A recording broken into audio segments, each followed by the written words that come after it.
On sort de L'homme qui rétrécit avec Jean Dujardin, un film qui raconte l'histoire d'un père de famille blindé de thunes avec une baraque magnifique. Et il se trouve que Jean Dujardin a un problème, il est rétréci. Qu'est-ce qu'on fait quand on rétrécit, quand on perd 6-7 cm? On va voir un médecin. Et qu'est-ce qu'on fait après? On écoute les médecins. Qu'est-ce qu'il fait Jean Dujardin? Ah oui. Il n'écoute pas les médecins. Pourquoi faire?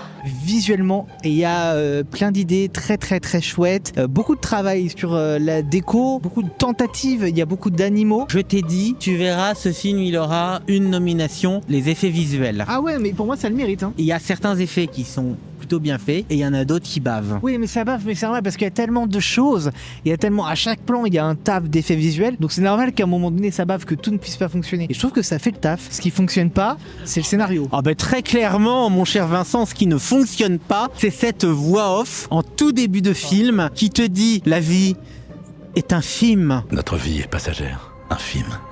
C'est ce que nous sommes. C'est d'une lourdeur. C'est trop. Est-ce qu'on avait besoin de ça? Pas sûr. Autre chose, je crois qu'on connaît par cœur le prénom des 3 protagonistes. Parce que toutes les Paul, Mia. Les dialogues, c'est que ça. Je trouve qu'au son, c'est très bien fait. Pour ça, je pense que c'est vraiment un film, si vous voulez le voir, à voir au cinéma. Chez soi, je suis pas sûr que ça a la même puissance, en tout cas sur certaines scènes. Écoute, cet homme qui rétrécit, combien tu lui mets?